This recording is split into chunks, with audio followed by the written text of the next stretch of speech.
اور آج ہم تیسرے نقطے کی جانب جائیں گے۔ رسول اللہ نے اپنے آخری حج کے موقع پہ حجۃ الوداع پہ ایک عالمگیر خطبہ ارشاد فرمایا، اور اس میں رسول اللہ نے قیامت تک کے لیے اسلام کے تمام مسائل اور تمام احکامات بیان کر دیے۔ اور اس کے بعد رسول اللہ نے صرف وہ احکامات ہی بیان نہیں کیے، بلکہ رسول اللہ نے اپنے بعد اپنے جانشین اور پھر اس کے بعد آنے والے جانشینوں کا تذکرہ بھی کر دیا۔ یہیں رسول کے اس خطبے کے بعد آیت قرآنی آ گئی، الیوم اکملت لکم دینکم، آج کے دن ہم نے اس دین کو مکمل کر دیا۔ میں نے کل کی مجلس میں کہا تھا کہ ہم پہ اعتراض کرنے والا یہ کہتا ہے کہ جب نبی کاغذ قلم مانگ رہے تھے تو جب آیت آ گئی تھی کہ ہم نے دین مکمل کر دیا ہے تو کس چیز کی ضرورت تھی نبی کو لکھوانے کی؟ دین تو مکمل ہو چکا ہے۔ آپ نے شاید آیت پوری نہیں پڑھی۔ خدا اس آیت میں کہہ رہا ہے واللہ یعصمک من الناس، اللہ تمہیں انسانوں کے خطرے سے بچائے گا۔ رسول نے احکامات بتائے تھے، خطرہ ابھی باقی تھا۔ میں نے پہلی مجلس میں پڑھا کہ رسول اللہ نے تاکید کی، حکمن کہا، زور دے کے کہا، واجب کی نیت سے کہا کہ جاؤ کرے اسامہ میں۔ اتنا تاکیدی حکم تھا، مسلمانوں نے نہیں مانا، روگردانی کر دی۔ پھر میں نے کل کی مجلس میں پڑھا کہ رسول نے اگلا حکم دیا کہ مجھے کاغذ قلم دو تاکہ میں کچھ لکھ کے دوں، پھر مسلمانوں نے روگردانی کر دی۔ اب یہاں پر میں آج کی مجلس میں آغاز کرنے لگا ہوں کہ آخر کون سی وجہ تھی کہ جو اصحاب رسول کے لب ہلنے کا انتظار کرتے تھے کہ رسول کوئی حکم کرے اور ہم پورا کریں، جنہوں نے رسول کے کہنے پہ بت چھوڑے، جنہوں نے رسول کے کہنے پہ بیٹیاں زندہ دفن کرنا چھوڑی، جنہوں نے نبی کے کہنے پہ غیر اللہ کا سجدہ چھوڑا، جنہوں نے نبی کے کہنے پہ شراب کے مٹکے گھروں سے نکالے، جنہوں نے نبی کے کہنے پہ جوار بت پرستی چھوڑی، جنہوں نے نبی کے کہنے پہ نمازیں پڑھنی شروع کی، روزے رکھنے شروع کیے، اتنا سب کچھ نبی کے کہنے پہ کر دیا۔ آخر میں کیا مجبوری بنی تھی کہ سب کچھ نبی کے کہنے پہ کرتے رہے؟ بت چھوڑنا زیادہ مشکل تھا کاغذ قلم دینے سے۔ جو قریب بیٹھے، جو نوجوان بیٹھے ہیں، یہ اس فکر میں میرا ساتھ دیجئے گا، وہ عادتیں جو گمراہی کے زمانے میں پڑی ہوں اسے بڑھاپے میں آ کے چھوڑنا، بڑھاپے میں صرف عمر ہی پختہ نہیں ہوتی، عادتیں بھی پختہ ہو جاتی۔ ان پختہ عادتوں کو چھوڑنا یہ مشکل تھا بجائے کسی لشکر میں چلے جانے کے، شاہ صاحب کاغذ قلم دینے کے۔ تو آخر ان مسلمانوں نے اتنی باتیں نبی کی مانی تھی، یہ باتیں کیوں نہیں مانی؟ اس کو سمجھنے کے لیے میری قوم کے بچوں ہمیں پیچھے جانا پڑے گا، کہ آخر ہمیں تھوڑا پیچھے جا کے دیکھنا پڑے گا کہ کون سا ایسا واقعہ رونما ہوا ہے جس کی وجہ سے جو ساری باتیں مان رہے تھے اب کوئی بھی نہیں مان رہے۔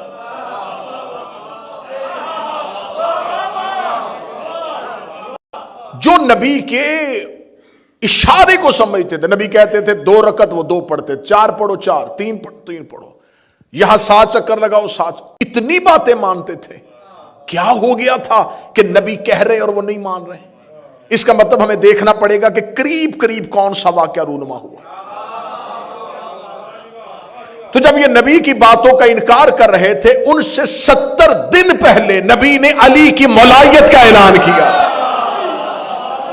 صرف 70 دن پہلے، صرف 70 دن پہلے رسول نے علی کی مولایت کا، حاکمیت کا، جانشینی کا اعلان کر دیا۔ تو اس کا مطلب ہے کہ وہ جو ساری باتیں مان رہے تھے اب اگر نہیں مان رہے تو یہ وجہ ہے وہ خطبہ جو رسول غدیر میں دے چکے ہیں۔ یہاں اللہ نے کیا کہا تھا؟ واللہ یعصمک من الناس، اللہ تمہیں انسانوں سے بچائے گا۔ قبلہ تشریف فرمائیں، یہاں پر خدا نبی سے یہ نہیں کہہ رہا ہے کہ میں تمہیں کسی کو جسمانی نقصان نہیں پہنچانے دوں گا۔ کیا کس کی جرت تھی کہ نبی کے بدن کو نقصان پہنچا دے؟ جسمانی نقصان کی بات نہیں ہو رہی، خدا کہہ رہا ہے اللہ تمہیں انسانوں کے شر سے بچائے گا۔ یہاں بدن کی بات نہیں ہو رہی، یہاں نبوت کی بات ہو رہی ہے، کیونکہ یہ صرف نبی کی نبوت نہیں ہے، یہ پورے کا پورا کار رسالت ہے، اور یہ کار رسالت، اس میں آدم کی محنت، نوح کی محنت. اگر یہ نبی نہ ہوتا، کون آج موسیٰ کو مانتا؟ کون آج ابراہیم کو مانتا؟ کون آسمانی کتابوں کو مانتا؟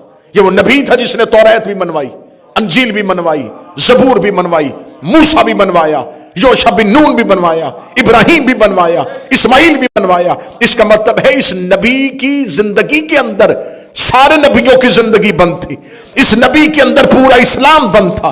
جس نبی کے اندر پورا اسلام بند تھا، اللہ اسے کہہ رہا تھا یا ایھا الرسول بلغ ما انزل علیک. اگر تو نے یہ نہ پہنچایا تو پھر تو نے کچھ بھی نہیں پہنچایا. اس کا مطلب ہے کہ ولایت علی سے صرف رسول اللہ کی رسالت خطرے میں نہیں جا رہی، آدم کی نبوت خطرے میں ہے، ابراہیم کی محنت خطرے میں ہے، یہ 1.25 لاکھ انبیاء کی محنت خطرے میں ہے.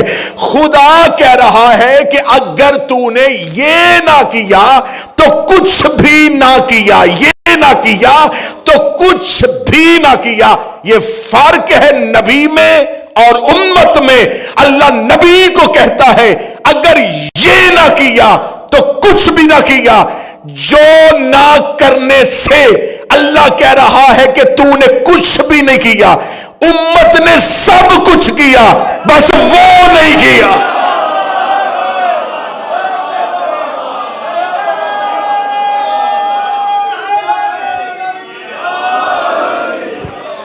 میں بات سمجھا سکوں یا نہیں سمجھا سکا؟ کتنا فرق ہے؟ بسم اللہ. کتنا فرق ہے کہ اللہ کہہ رہا ہے اگر یہ نہ کیا کچھ نہیں کیا. امت نے باقی سب کچھ کیا، وہ نہیں کیا جس کی وجہ سے اللہ کہہ رہا ہے کچھ بھی نہیں کیا. اب خدا کہہ رہا ہے کہ میں تمہیں بچاؤں گا. اس کا مطلب ہے کہ کار رسالت بند ہے ولایت علی میں. تقریریں ختم ہو رہی ہیں، دن تھوڑے رہ گئے ہیں. اس کا مطلب ہے کہ دین پورا بند ہے نظام ولایت کے ساتھ، کیونکہ اللہ نے اب نبی کوئی نہیں بھیجنا. اب آگے امامت کا سلسلہ شروع ہو. اب جو اللہ پہنچا چکا ہے یہ نافذ کرنے کا وقت ہے. ولایت ہے، نبوت کا کام ہے صرف پہنچانا، امامت کا کام ہے اس کو نافذ کرنا. اب نبی کی نبوت میں اور امام کی ولایت کے درمیان ایک گیپ ہے. نبی کہہ رہا ہے کہ جس نے اس نظام کو نہیں مانا اس نے کچھ بھی نہیں مانا. نبی کی نبوت اور اس نظام ولایت کے درمیان امت آ کے کھڑی ہو گئی. امت نے کہا کہ ہم نبی کا اس نظام کو اس ولایت کے نظام کے ساتھ مربوط نہیں ہونے دیں گے. اللہ نے کہا تھا کہ میرا محمد تو نہ گھبرانا، تو چلا بھی گیا، تو نے دنیا چھوڑ بھی تھی، میں اس نظام کو بچاؤں گا. لے میں تقریر کا پہلا، آج کی تقریر کا پہلا جملہ اپنے جگر سے نکال کے تمہارے اذہان عالیہ کے حوالے کرنے لگاؤں. اللہ نے کہا میرا محمد اگر تو آ بھی گیا یہ پھر بھی اس نظام تک کچھ نہیں کر سکتے، کیونکہ میں تمہیں بچاؤں گا. وہ جو اللہ نے کہا تھا میں بچاؤں گا، اس میں کو فاطمہ کہتے ہیں. وہ اس اللہ کی میں کو، یہ اس اللہ کی میں کا نام فاطمہ.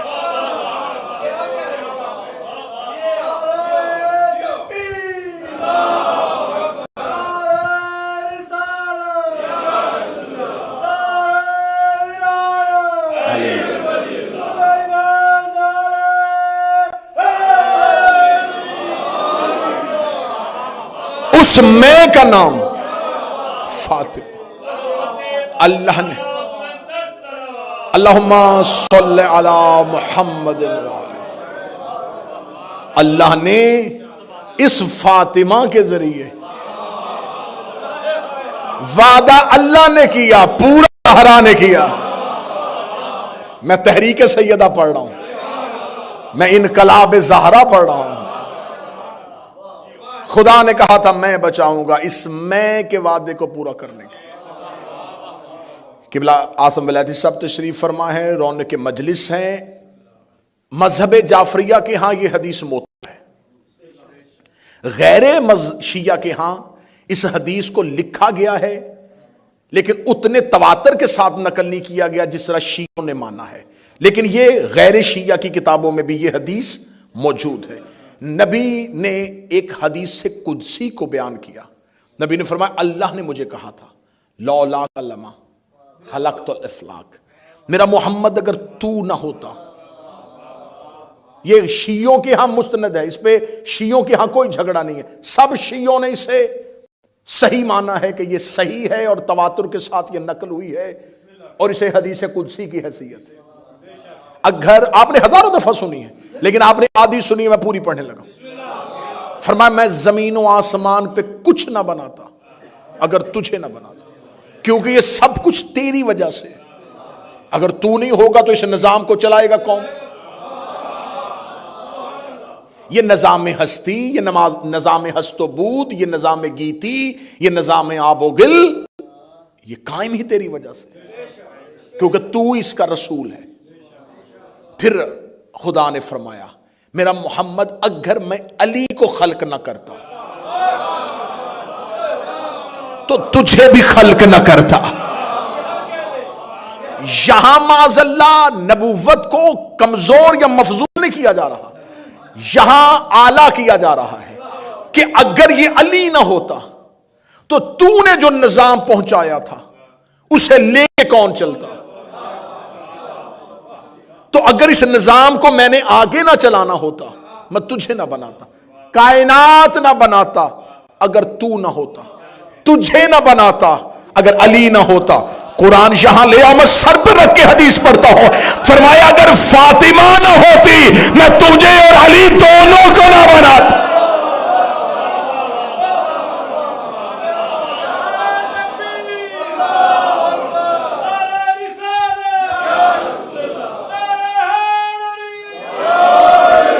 لما خلقتما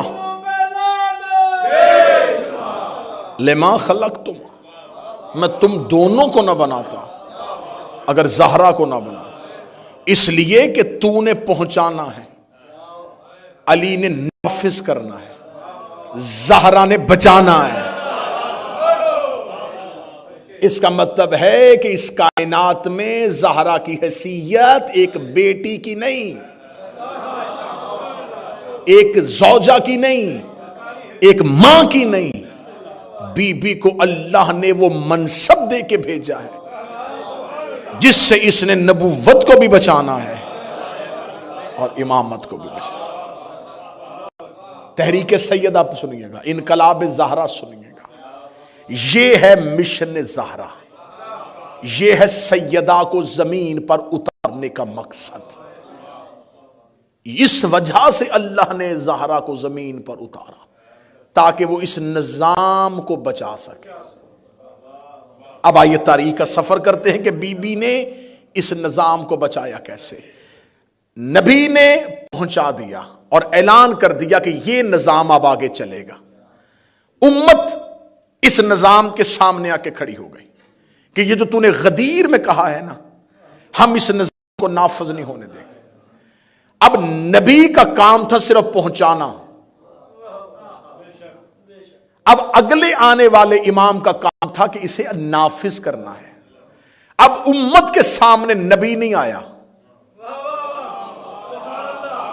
جو بیٹھے ہیں موضوع سننے کے لیے وہ چل رہے ہیں، جو موضوع سن رہے ہیں وہ چل رہے ہیں۔ اب امت کے سامنے نبی نہیں آئے، علی نہیں آئے، اب اسی نے آنا تھا جس کے ذمے تھا بچانا۔ اچانک دربار میں نہیں گئی،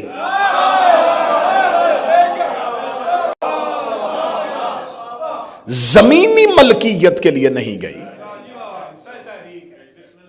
شہزادی نے اس پورے نظام کو بے نقاب کرنا ہے۔ سیدہ کی تحریک کہاں سے شروع ہوتی ہے؟ اب یہاں پر تاریخ کا یہ سفر ہے کہ رسول اللہ، جہاں تک میں کل پہنچا، رسول کا دو مجھے کاغذ قلم، میں تمہیں کچھ لکھ دوں، انکار کر دیا گیا، رسول کو وہ کاغذ قلم نہ دیا گیا۔ اب یہاں پر اہل سنت کتابوں میں ابن ابی الحدید نے بھی اپنی شرح میں لکھا کہ رسول نے بستر سے سر اٹھایا اور اٹھا کے رسول نے فرمایا میرے حبیب کو بلاؤ، اور نبی کی ایک زوجہ جلدی سے اٹھی اور انہوں نے اپنے باپ کو بلایا۔ جو ہی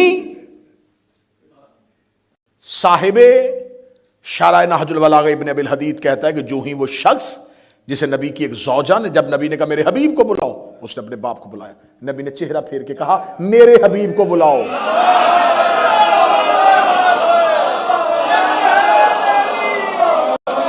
میں شرح نہج البلاغہ سے پڑھ رہا ہوں، ابن ابی الحدید معتزلی سے پڑھ رہا ہوں۔ یا بائیں جانب سے دوسری پیغمبر کی زوجہ اٹھی، انہوں نے اپنے باپ کو بلایا۔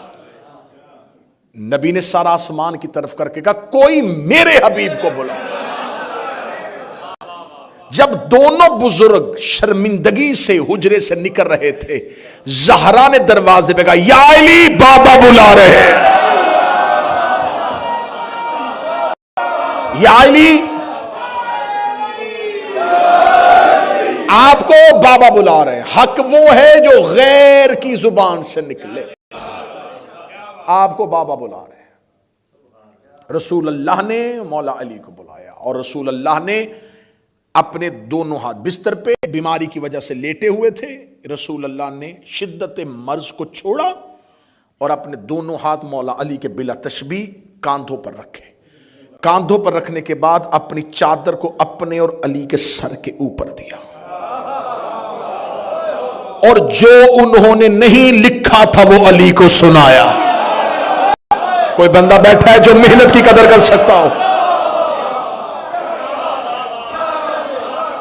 جو لکھا نہیں گیا تھا وہ علی تک پہنچایا۔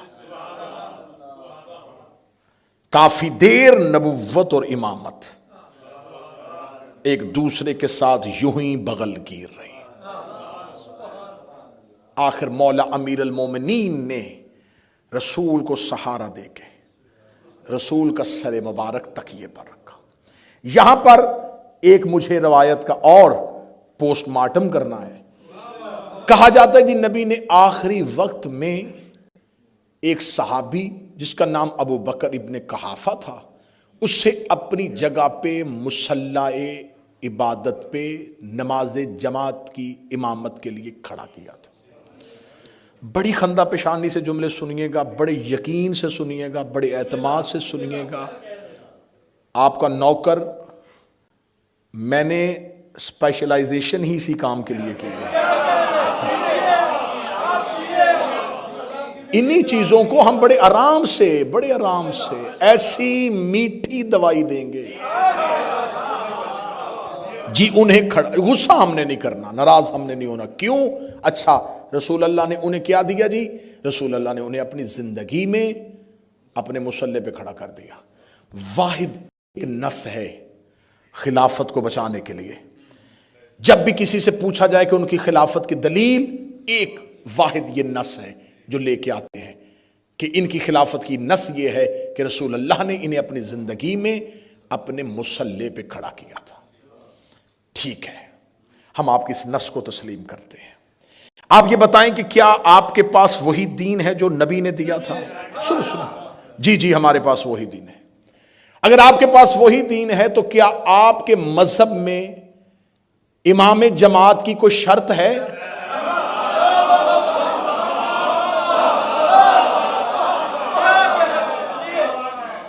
ہاں، اگر تو آپ کے ہاں یہ رول ہے کہ امام جماعت کی یہ شرائط ہے تو پھر مان لیتے ہیں کہ آپ کے پاس آپ نے نبی کا دین فالو کیا ہے، تو نبی نے بھی اتنے صحابہ میں سے ایک قابل کو چنا، تو آپ نے بھی اس کے بعد ایک قابل کو چنا۔ جب آپ مصلی پہ کھڑا کرتے ہوئے صرف عمر دیکھتے ہیں،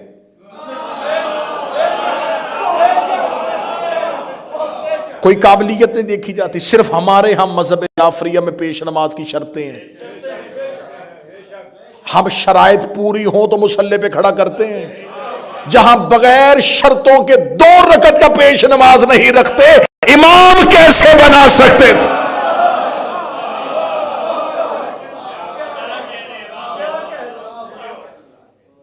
یہ ایک نص ہے کہ جس وجہ سے انہیں، اور جب اس کو پڑھا گیا تو اس کے لیے اتنی حدیثیں، خود ہی اتنی کنفیوژن پیدا کی ہوئی ہے کتابوں میں کہ ایک حدیث ہے کہ رسول نے کہا تھا، ایک حدیث کے نہیں رسول نے نہیں کہا۔ رسول کے اس وقت حجرے میں عبداللہ ابن زمان کھڑا تھا، رسول نے اسے کہا کہ کون ہے مسلمانوں کو جماعت کروائے گا، تو وہ باہر گئے اور باہر جا کے اس نے ان کو کھڑا کر دیا، اور بعد میں اس نے کہا کہ مجھے تو رسول نے کہا ہی نہیں تھا، میں نے اپنی مرضی سے آپ کو کھڑا کیا تھا۔ اتنی کنفیوژن ہے کہ کوئی ایک بھی حدیث مجھے صحیح لا کے بتائے کہ یہ ایک حدیث ہے جس کو تمام نے مستند کہا ہے اور تمام نے اس پر اجماع کیا ہے کہ یہ حدیث ہمارے ہاں معتبر ہے۔ 7 سے زیادہ حدیثیں تو میں بیان کر سکتا ہوں۔ کوئی حدیث نبی کی بیوی کی بیان کر رہی ہے، وہ کہہ رہی ہے کہ نہیں مجھے کہا گیا تھا۔ تو ایک نبی کی بیوی کو جب کہا گیا، حضرت عائشہ سے کہا گیا کہ تو میرے مصلی پہ کس کو کھڑا کر، اس نے کہا کہ نہیں میں اپنے باپ کو اس لیے نہیں کھڑا کر سکتی کیونکہ وہ نرم دل ہیں، جب آپ کی جگہ پہ کھڑے ہوں گے تو وہ روئیں گے اور رونے کی وجہ سے وہ نماز اونچی آواز میں نہیں پڑھا سکیں گے۔ یہ حدیث اہل سنت کی کتابوں میں آئی ہے۔ ہاں اس طرح بھی حدیث آئی ہے، میں ساری بیان کر دوں، اس طرح بھی حدیث آئی ہے، اس طرح بھی روایت آئی ہے کہ اس لیے انہیں کھڑا نہیں کیا گیا کہ انہوں نے کہا کہ وہ روئیں گے اور رونے کی وجہ سے ان کے حلق سے آواز نہیں نکلے گی اور مسلمان نماز کیسے پڑھا سکیں۔ پھر مختلف جگہوں پہ مختلف قسم کی روایتیں آئیں، کوئی ایک روایت تو آئی نہیں، کوئی ایک نص تو آئی نہیں جس پہ ہم دلالت کر سکیں، ہم اسے مان سکیں کہ اس وجہ سے۔ اچھا آپ کہتے ہیں کہ انہیں رسول نے تجویز کیا تھا، تو جس رسول نے اپنے بعد میں بڑی اہم بات نوٹ کروانے لگا، جس نبی نے اپنے بعد اپنے جانشین کا فیصلہ امت کے حوالے کیا تھا، اس نے مصلی پہ نماز پڑھانے والے امام کا امت کے حوالے کیوں نہیں کیا؟ نبی کو چاہیے تھا، نبی کہتے کہ جاؤ جا کے خلیفہ تو بعد میں تم نے میرا چننا ہے، تو مسجد میں کھڑے ہو کے جس کو تم لوگوں نے چننا ہے اسے مصلی پہ کھڑا کر دو۔ اچھا 2 رکعت کی نمازیں پڑھانے کے لیے تو نبی فیصلہ کرے کہ کون جائے گا۔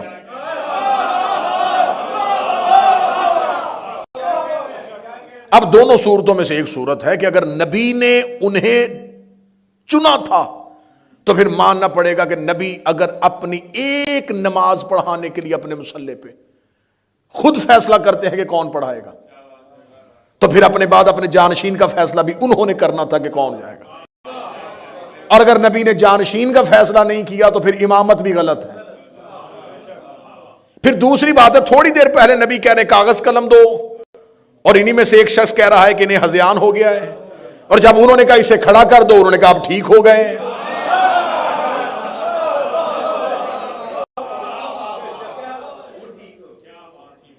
پھر تھی اگلی دلیل کہ کیا نبی کی زندگی میں ساری ہی نبی کی غیر موجودگی میں نمازیں وہ پڑھاتے تھے؟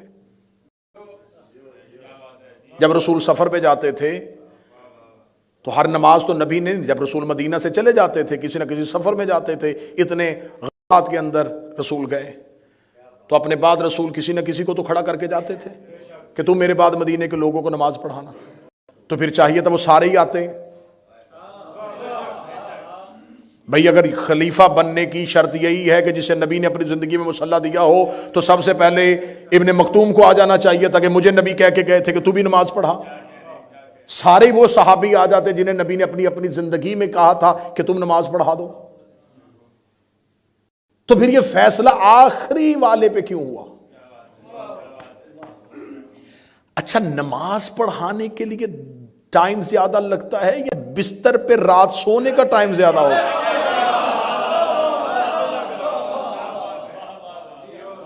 جو 10 منٹ کے لیے نماز کے لیے مصلی پہ آئے اس کے لیے شرط ہو گئی کہ یہ نص ہے خلافت کی، تو جسے اپنے بستر پہ لٹایا تھا۔